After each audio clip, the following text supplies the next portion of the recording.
Hey everybody, and welcome to episode 1 of the Xpansion Pack.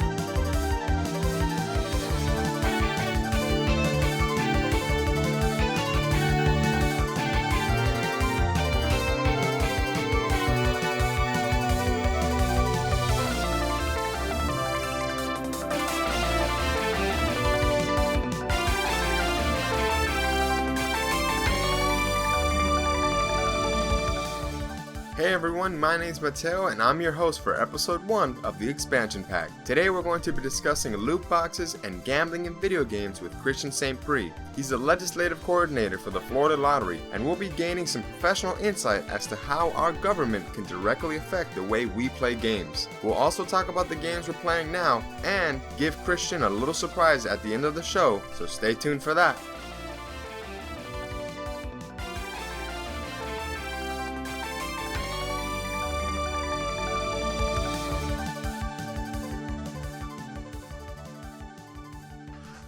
Let's just start off and let me get a little bit about who you are, Christian. Tell me a little about where you're from and what's your background. Well, my name is Christian St. Prix. I am from a couple places. My mom is from England and my dad's from St. Lucia. I'm from Miami, Florida, but I currently live in Tallahassee. I work for the Florida Lottery as a legislative affairs coordinator. Nice. So what is your position entail with the Florida Lottery? It's an interesting position. It's essentially what a lobbyist is, but I'm not like the lead lobbyist. I'd be like second in command. So I have a legislative affairs director that really is the one that is in main contact with legislators and pretty much teaching them what the lottery does, making sure that our budget is good, and if there are any bills that affect the lottery or our games, then we usually are the ones that contact the legislators and let them know how it's going to affect us and how it'll change how we operate. Okay. So we know a little bit about your professional life. Now I kind of want to know about your personal life in regards to gaming. So what's your history with gaming? When did you start playing games, and what are some of the games that you enjoy playing? So I would say I first started playing games with the Nintendo 64. The original Smash Bros. For the Nintendo 64 and Pokemon Stadium were the two games that I played the most. I was probably like 8 years old. But aside from that, I went to the PS2 as soon as I was, in my teens, played that all the time. My favorite games have always been centered around JRPGs. So Final Fantasy, 1, 2, 5, 10, 12, 14, 13. So Final Fantasy. Yeah, pretty much anything Final Fantasy you're going to eat up. Yeah. Which is, I'm assuming you're super excited for this Final Fantasy VII remake. Oh, yes. Yeah, I cannot. Yeah, that looked amazing. That looked fantastic. I think Yeah. anybody who doesn't even like Final Fantasy must have looked at that and been impressed. The hype is real. Hype. What they showed at E3 was, breathtaking. Yeah. A little bit of a long 2 discs. Yeah. 2 discs in the Blu-ray. I also think, if we were ever to get into the topic of Square, I think this is their chance to gain a lot of the players that they have been missing for a couple of years. Because it's not the same Square that was making Final Fantasy X or Final Fantasy XII. Like, they had a bigger viewership. Yeah. But back to my gaming history, I really took up first-person shooters with Modern Warfare, the first Call of Duty, to really make it mainstream to play. And ever since then, Black Ops, all of those games, I became a huge fan of those. Kind of dropped off with the newer ones, but I'm still a dedicated fan to FPSs. So. Okay, awesome. Okay, so now we know a little bit about your professional life and how you play games. Now, I'd like to marry those two topics and just really start digging into the topic of the episode today, which is loot boxes and gambling in games. The whole reason I brought you here is because you work directly with the Florida Lottery, the epicenter of gambling at a government level here in Florida, and mind you, one of the biggest lotteries in the entire country. So we see a lot of activity here. So I wanted to ask you, what is your history with loot boxes in games? Have you ever played games that have loot boxes in them? Yes, I have. I have never been a gigantic fan of them in the sense that I've never really bought into the system. I've never been one that is avidly going and purchasing loot boxes and stuff like that. I experienced it a little bit with like some of the Call of Duties. They had similar mechanics where you could go in and get certain items through loot boxes. But I mean, I've seen Overwatch. I've seen how that operates.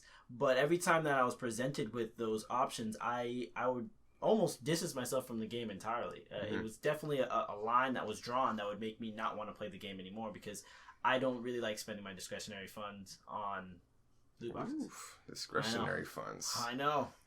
Get a college education, folks. That's what you get out of it. Discretionary funds. Pass your SAT, now, kids. my question is, how do you think that loot boxes in video games can affect our government systems? Like, are these things being talked about at a state level or at national level? You know, I think it is. It's definitely becoming a strong topic in government. I don't think it's as widespread as people believe, because that's just not the way that government works. It's not that there is a gigantic explosion.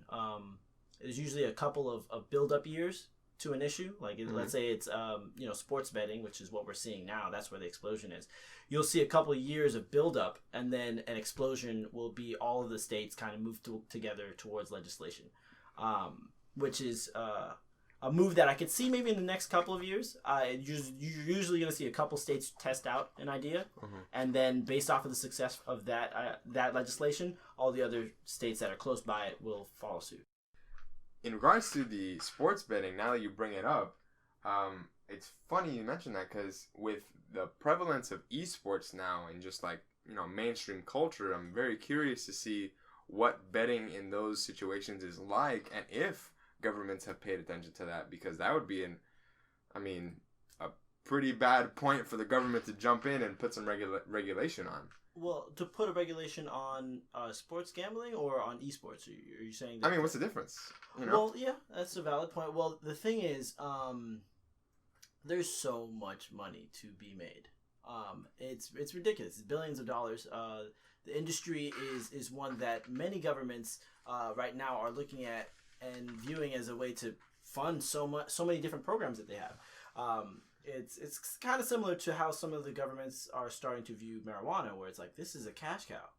We should probably be in on it. I think it's in New York, they're projected to make millions of dollars. So a lot of these states are actually moving the opposite direction than a lot of people might be thinking when it comes to these games. Like, they want more of these gambling initiatives to try and make more money, but they want to do it in kind of like a safe, controlled way. Do you know when the first loot boxes actually came up? Like, what the origin of loot boxes is? Yes. I'm not. It's okay. I can't actually remember. Okay. I know I've read about it. I think most people don't really know where loot boxes come from, because they're not called loot boxes. A lot of us are more familiar with the term booster pack. For anyone who's played Magic the Gathering, Yu-Gi-Oh, or Pokemon. Yeah. In essence, they are a loot box. It's a package that has a set amount of cards in it. Kind of what you're gonna get. There's a rarity system, but you're not exactly sure what you're purchasing. It's not promised the card that you'll get. And they actually started in the 1870s in cigarette packs. They were very flimsy, and I guess it would crumble very easily. So companies would put this hard plastic in it that looks just like a card to stiffen up the pack. And then the companies started putting pictures of baseball players and royalty and celebrities and creating these sets. Now, the reason that that's important is because people were collecting these, but there wasn't any pictures in newspapers, and most people around that time were illiterate. So to have some sort of visual stimuli in a product was exciting, was interesting. It made you stand out for somebody else. It was a collectible. And so then that stemmed into trading card games, which Magic the Gathering, for those who may not know, is one of the largest trading card games in the world. It's been out in production for decades. They were the ones that made the big boom in the booster pack industry. You get a booster pack, there's 15 cards in them. One is rare or super rare. 3 of them are uncommon, and then the rest are common. So you always had that tantalizing, I guess, urge to try to get those cards that you needed for the deck. And Chris, you have some history of Magic. Yeah, I have more so Yu-Gi-Oh. Yu-Gi-Oh is where I invested a heavy amount of time during my childhood. I used to go to Yu-Gi-Oh tournaments at a local shop that we had nearby, and it was a really good experience. I spent about a good 2 years doing it, dedicated, where it was almost every weekend I would go with my brother to go play, and you kind of built up almost like a community with a sense of community with the people that would go there every week and try and have a good time together. But it's interesting, like, where do you draw the line is kind of the question. Like,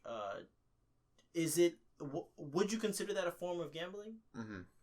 I think the reason it has a less likelihood of being gambling, and we'll talk about this a little bit further in the episode, about these kind of variations on the loot box system, quote unquote.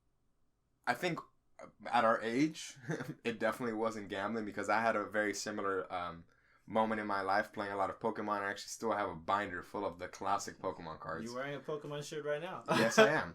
They are fantastic. It was like amazing to see all that art on a little piece of paper. But Pokemon, Yu-Gi-Oh, and Magic, I think those are the three things that I really gravitated to as a kid.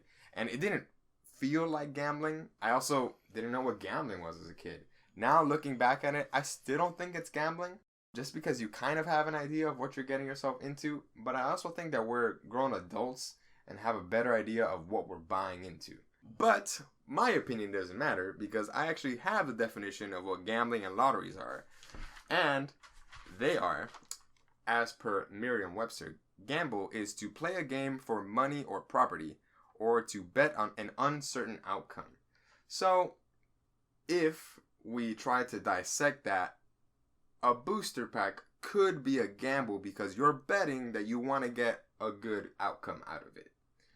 Necessarily winning money or property from, I don't think we're at that level. I'm sure there's plenty of people that play these card games for money. Well, see, that an interesting point that you brought that up. It's anybody that has played trading card games for a long time understands that there's also an economy within it. Mm-hmm. How these games play, as soon as you open a pack, if you're well established in the community enough, you know how much money you just received by opening that pack. I remember there was Magician of Chaos. That was one of the cards in Yu-Gi-Oh! And I remember how important it was to get that card because of how much money it was worth. So me and my brother did purchase a lot of the packs hoping to get that, because we knew there was a financial return at the end of the day. Even as young kids, we understood that concept. Mm-hmm. So you bringing that up really makes me think that it still is a form of gambling. We've just replaced it with different symbols. Instead of it just being money or dollars, it's more like what we're receiving is the chance to receive something that can be liquidated into money. Very true, very true. I know your brother actually helped me make my first Yu-Gi-Oh deck as an adult. It was a Monarch deck, and I remember telling Brian, I was like, look, man, I need something cheap and that's gonna work. He was like, you ever heard of the Monarchs? I was like, no. It's like, they're really cool. They got elements and all this kind of tribute summon stuff. I was like, all right, I'll give it a look. It was a banging deck. Yeah. Your brother pretty much made it for me, honestly. Yeah, my brother was so good when it came to understanding the prices that there were a couple times that I went to the tournament shop, or the card shop that we went to, and I would go by myself not knowing the card prices. And me and him would almost make an agreement that I wasn't going to trade any of the cards that we currently had, because I didn't know the prices of the cards that we'd be trading them for. So it's almost like built into our system, or our frame of thinking, was the pricing of these cards. It was constantly something in the back of our minds. So I think you could view these trading card games as a form of gambling. But that brings me to an even better question, which is there anything wrong with that? I think like anything that can be taboo, it's with moderation. If you do it in excess and you're possibly using funds that may be required for, survival or for family things, then yeah, it is a problem. Because at the end of the day, we all love to play games. We all love to win at games, and we all love to share the gaming experience. But there has to come a point where we draw the line in what we need and what we want. And I think that gambling and these games are what we want, but not what we need. You can live without it. Yeah. I agree. There definitely is a line where you could draw, where you could say that they're investing too heavily into, they're taking too much out of their non-discretionary funds and applying that to the game. So that can be a problem. And I think also, in the case of professional players, they've made a choice in their lives to now change that title instead of hobby to career. You know, now it requires that investment. It requires that thought and that time. So the financial backing for that is necessary, just like other careers that require financial investment for the foundation. Yeah. You know, for example, we had your brother and Nate, one of our good friends. They had the best Magic decks. Oh, the Eldrazi deck. The Eldrazi deck, and then your brother had the white-blue control deck that was terrifying to play against because your brother has the best poker face I've ever seen in my life. And I remember we had plenty of discussions talking about how they could go pro. Your brother more than Nate, but Nate was also a very he was a tactician, and he also had the best cards for that format. So if they ever did make that choice, I don't think there was any room for us to judge them or to think of it as a problem. We would understand. We could clearly define those lines. Well, yeah, and that's why it's so dangerous. What I see happening in the few areas like New Zealand or I forget which state. These governments that are considering controlling or banning. Netherlands is one of them. Netherlands, my bad. I said New Zealand. Yeah, Netherlands and Belgium. And Belgium, them doing that, it's such a scary thing to me because I could see how somebody using the same logic that they're using could say that trading cards should be banned, or Yu-Gi-Oh should be banned, or you know any trading card game, and it's unfortunate because the same variables that they use to come up with that idea, that type of legislation, can be harmful because it would have destroyed the community that I was a part of. And one of the communities that helped me reach out as a young person. So you think that there's a whole larger section of people that these governments aren't looking at and seeing the benefit that it provides to their lives? I would say it's what I would call, and this is from my time working in the Florida legislature, I've noticed that there's a lot of, I would call it feel-good legislation. You know? There are a lot of people that don't want to look at the specifics of the community involved. They just want to pass something that makes them feel good. And that can definitely happen. It's something similar to when violence in video games was trying to be so harshly controlled. Because you have a lot of legislators that they feel there's a problem. And they want to answer this problem. So they're going to make some feel-good legislation to try and swipe away the problem, not knowing that you're affecting a lot of individual people. So that's what I'm afraid could happen. Yeah, and with Netherlands, now you've completely taken out a whole subsect of people from an interaction with a game. You know, for example, like anyone who loved Overwatch now can't get any of the loot boxes. You know, you can't deal with any of that stuff. And I personally loved getting the stuff from Overwatch. They had the best skins. It felt like an experience, which, I mean, granted, that's what casinos do. You know, they make it an experience. They make it something that feels positive, that makes you want to come back more. Yeah. So it could be a problem. I could see that. But I guess it's to the owner's discretion how far they want to go into that. There is a problem when you see companies trying their hardest to take advantage. But one of the best ways that I've seen us as consumers be able to combat that is taking our money away from that company. There are companies, bigger companies like EA or I mean, you could name any company that's gone too deep into the loot box system. There'll be a moment when the gaming community says, hey, we're not standing for this. We're not okay with you doing this and manipulating us. I saw the same thing with Yu-Gi-Oh! When they started to re-release popular cards that were from older packs. They would take those same cards and they try to re-release them in a newer pack to try and build up hype for people to purchase the pack. But that disrupted with the economy of the game, and a lot of people just didn't like that. They didn't like that they're trying to take these old cards and place them in newer packs. So it made a lot of people leave that game and move to like Magic. So I actually have a couple games here. Just tell me if you played some of them. But I'm actually going to describe kind of some of the different loot box systems that I've seen. So the first two are Team Fortress 2 / CSGO. These are from Valve.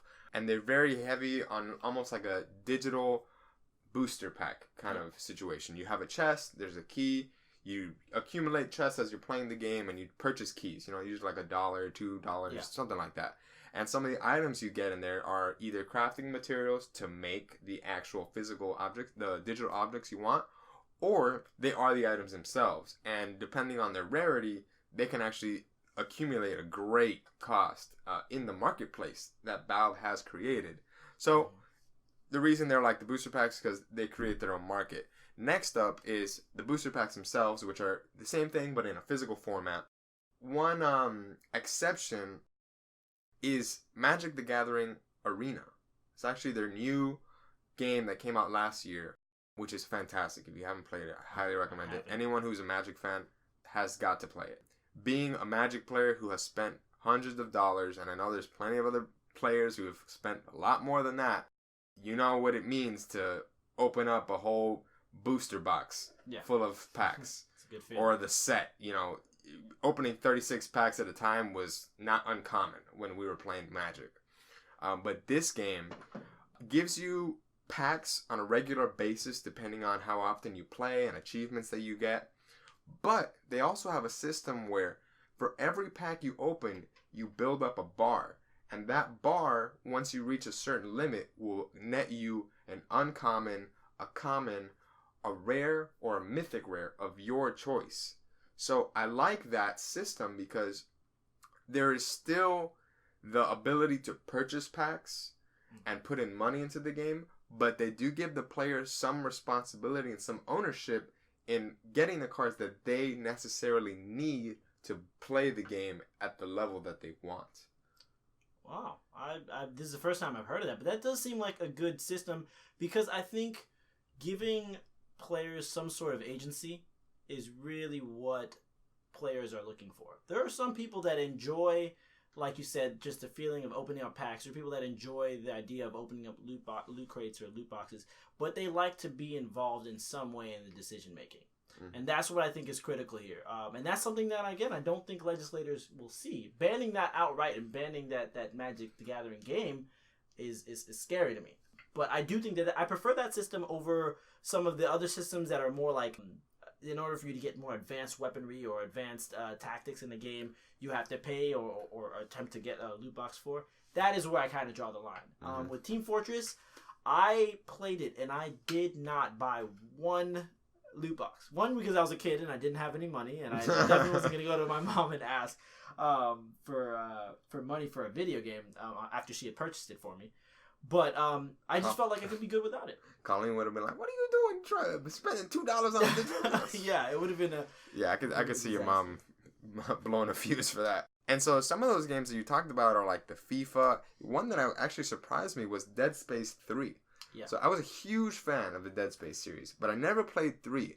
And in doing the research for this episode, I found out that they had a system where in order to create some of the in-game objects that you would use for the progression in the game, you had to use real-life currency to progress at a quicker pace. I think you could still grind it, but it was a long process. By what I had read, and that would have completely turned me off from the game. A whole build-up of 2 games of a series I'm very passionate about, and then playing one where it's like, well, if you want to get through this, you're gonna have to throw some dough.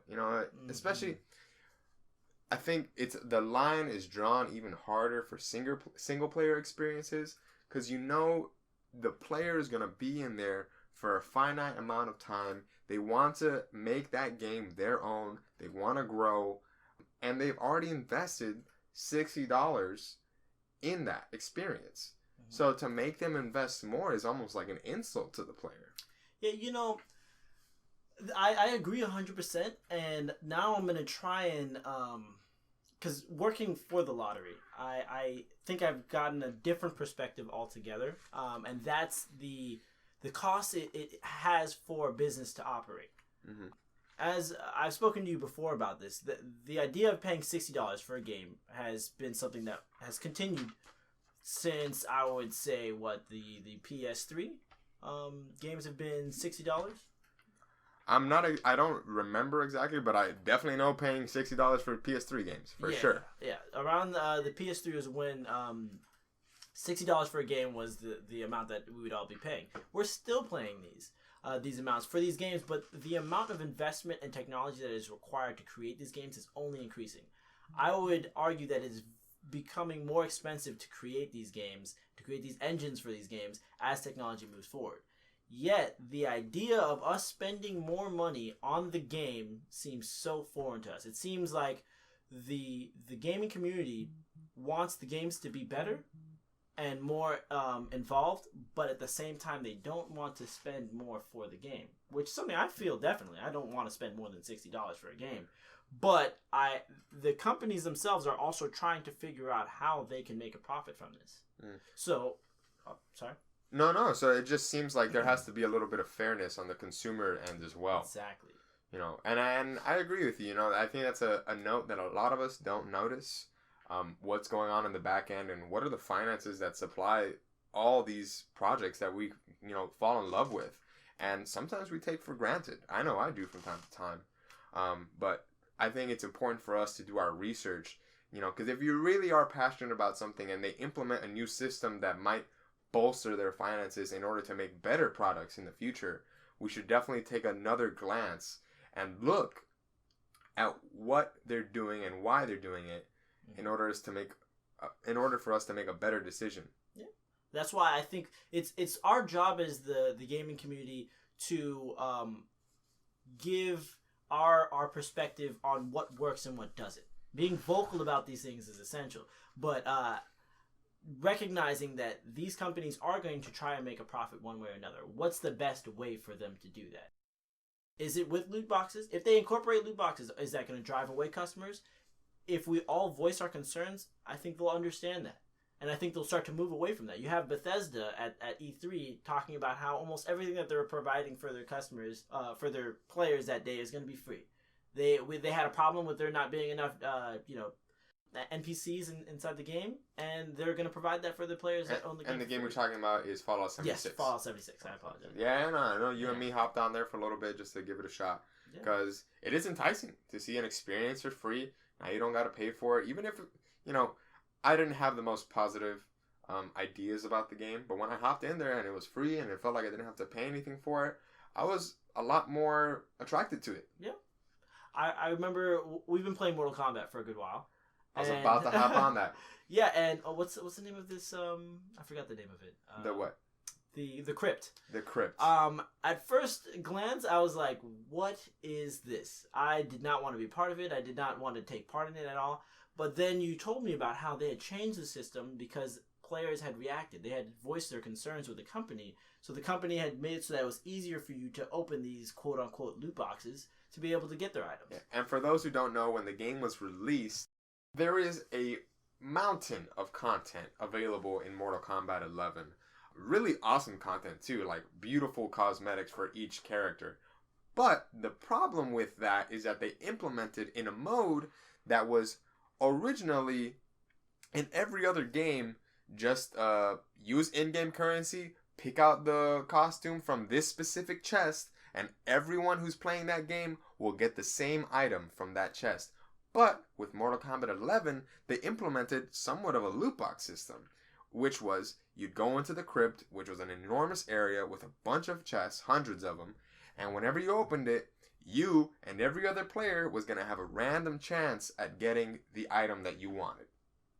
So that now makes it a whole lot harder for players to own the characters that they want to play with and the way that they want them to look. I know you had the hardest time. You main Kung Lao, right? Yeah, I main Kung Lao. And you had the hardest time trying to get costume pieces that you really liked for your character. Mm-hmm. So, you know, it hinders your experience.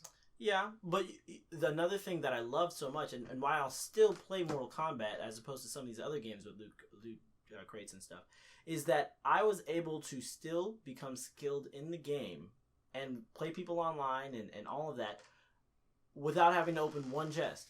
If I really wanted to, I could have just, and I still pretty much do that. I hop online and I play other players. I don't really go into the crypt that often. I'll touch it every now and then. But the thing is, games that incorporate loot boxes or systems where there's a random chance of you getting an item, whenever they do that apart from the actual skill section of the game, I like it a lot more. Okay. Have you gotten any better? You know, we got plenty of bouts on our belt. I'm not going to say it like this, but I'm going to just say it like this. You know, there's some times where my Sub-Zero is just putting in that work, Chris. You know. But we got our phases. You know, we got our phases. I can't be up here talking all that smack because sometimes you get me online and I'm like, this is a different Chris than the one I played at his house. Yeah, every time you beat me down, I think like a phoenix, I try to rise. And oh, my God. You know, come back. If there's one thing that I've gained from the friendship that I've had with Christian St. Prix, it is the spirit of a competitor. This man will instill so much rage into your body after you lose to him that it will make you want to come back 10 times stronger and try to defeat him. Because didn't you have the same mentality when you were playing basketball back in our hometown? Yeah, and I think that's with any game. That's why being skillful at the game is so important because it's competition. Mind you, I know I bring up basketball, but nobody can see you. Can you just explain your physique and how you could match up to some of the more physically talented basketball players? Yeah, well, see, the thing is I'm a short guy. I'm I'm 5'5.5". I'll say 5'6" whenever it counts. But Jesus. But yeah, and so playing sports was always something that I think I had to try extra hard at. And I'm fairly athletic. I run fairly fast and I can jump pretty high. But I thought, and I continue to think that if you really focus in on the competitive aspects of games, it can bring out the higher quality of yourself. It can also do the opposite, but I consistently view games as something that can bring out something within you that you didn't know that you had. Mm-hmm. So, and I think we're going a little off topic now, but Mortal Kombat has definitely created that platform for us to be better fighting game players. Oh, yeah. We've been playing fighting games for quite some time. We're not pro by any means, but as amateurs, we are definitely better than anyone in our social groups. Yeah, for sure. I would definitely say that. I mean, if we hop on the stage, and that's partially because of how much we have played together, and from a competitive standpoint. You know, a lot of people, if you're gonna play like Smash Bros, we're gonna play it very serious, and I think that it's important for players to do that. You know, we have fun, but we also are trying our hardest to get good at the game. All right, so now I got a couple questions for you. Favorite loot box you've ever opened? Try to think about that. Can I go to Yu-Gi-Oh and that? Sure. Okay. Favorite booster pack moment? Favorite booster pack moment was when I placed second place at our local tournament, and I got an entire it was half a booster pack. We were able to open them up, and my brother wasn't even present. So I won second place, and he wasn't there because me and him would usually help each other out throughout the matches. So once I got second place, they gave me all these packs, and my best moment was literally just sitting by myself as everyone stood around me and just opening up each pack one by one. I can't even tell you what I got, but I can tell you that the experience itself was amazing. Yeah. I can definitely share that sentiment. I remember, and I feel like you may have been there once as well. We would go to our local card shop, rest in peace, no longer open their Games of Gauntlet. Missed that from South Florida. Yeah, you remember Games of Gauntlet? Yeah, that was a banger back then. We would go there all the time to do little local tournaments and stuff. But when the new sets were coming out, from time to time, we would buy I think it was called the booster set or something like that. It was like the little box that pretty much would be put in different retailers, but you could buy them there wholesale. Okay. You know, the whole thing. And it had like 30-something packs, and it would be like me, Nate, one of our friends, David, another one of the guys, and we would just start cracking them. Boom, boom. And I remember your brother was there once as well. And that was an amazing feeling because you just open it and you know one of them's got to be good, you know? So you did not just spend, 100-something bucks, split 3 ways, like $30-40 on cards just so you weren't going to get something good. Mm-hmm. So that was a very memorable experience. Is there any game that you've really liked their loot box system? Oh, it's hard for me to say that because, as I said before, I don't really focus as much on the loot box system when I'm playing. It usually just dissuades me altogether if it's tied to the skill. So I'd have to come back to you on that one. I'm not sure I could find It's okay. I think for me personally, one of my favorite systems, and maybe it's just because of the aesthetic of the game or how good the game is, but it's Overwatch. And I do love opening those loot boxes in that game, but I can't recall ever actually spending money on it. But they do a great job of rewarding the player with a loot box for leveling up, for certain achievements, for playing the secondary game modes. So I think that that's pretty fantastic. It almost doesn't feel like you have to pay for it anymore. Like, you're going to get it naturally. Just, I think what's crucial about this conversation is, what is the pace at which you get these items? And how consistent is it for you to get the good items? So, a question that I'd want to give you, and I don't want to run too long, but do you think that the chances, if they're in your favor, are what make these loot boxes worth it? I think if the player had information as to what those chances are, they could be persuaded or dissuaded. It really depends. Because if you know that you're going to get a really good skin 5% of the times, that might not be enough for some players. And it depends on how comfortable you are with these kinds of systems. For us that have been playing, TCGs for quite some time, we understand what it's like to risk opening a pack. Spending $3-4 to open a pack and not get anything, and do that process over and over and over again. But you look past it and try to create the experience that you want. And another thing that those games, those trading card games, have over digital games is that they allow you to pick and choose the cards you want on secondary markets. TCG Player is a perfect example. So I think that the optimal loot box situation in games is either one that rewards you frequently for free, or with just slight play, playing often, consistent play, or a system that allows you to get the loot boxes by paying them, or just purchase the skins separately. Because I think people do like to know that if they have to pay, $10, $20 for a skin, and they pay and they get it, they'd like that satisfaction. I'm a huge League of Legends player, or I was a huge League of Legends player, and I spent hundreds of dollars on that game. Hundreds. Yeah. Oh, I'm nothing compared to some other players. Wow, I never even knew that. But it was nice because you had that ownership. There was a new skin out there, you wanted it, you bought it. Boom. There was no weird gimmicks or tactics in the middle of that. It was just a market. So maybe that's something that companies should look into. Just being straight up with it. Here, we have quality content, and if you want to pay for it, it's right there at your fingertips. There's no chance, there's nothing. Mm-hmm. But the companies have that hard problem to answer, which is, what is quality content that's worth that money? Yeah. I think that my ideal situation is if that quality content is strictly cosmetic and has nothing to do with the actual skill of the game, then I'm more on board. I do think that you should be able to purchase the individual things if you want to, or you can enter this lottery-esque, loot crate system and try and win the game there. I think that should be involved. And again, I can't emphasize this enough. I hope that other governments don't try to blanket this message with a video games are gambling, let's get them out of here. I hope that isn't their takeaways from these games, but only time will tell. Okay. Well, I think we've done a great job with our little interview today. I appreciate your insight. But with all this talk of loot boxes, I feel like it's important that the expansion pack gives you a loot box.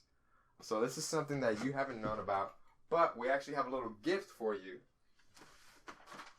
Here we go. So, little did you know, it was right behind you the whole time. I'll crack it open for you real quick. Broke that pen. Hold on.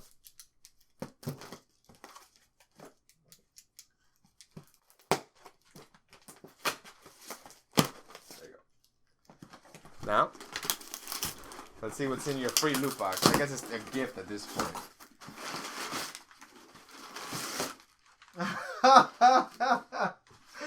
Wow, man.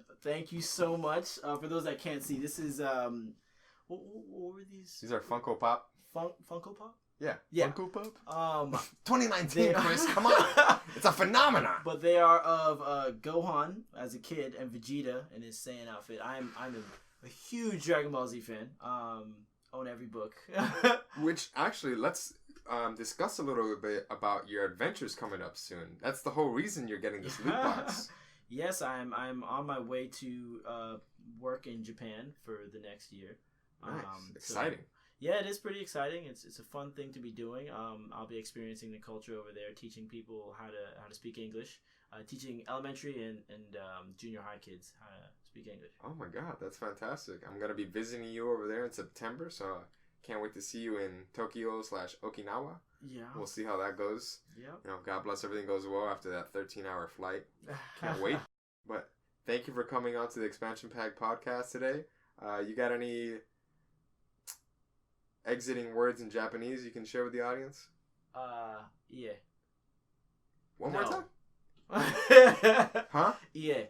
EA? I can't tell if you're saying EA or... It means no. EA. Oh. Dang. EA in this. It's in the game. EA. It's in the game. All right, Chris. Well, appreciate it, man. Enjoy your gift. Can't wait till the next time I see you, man. Thank you so much, man.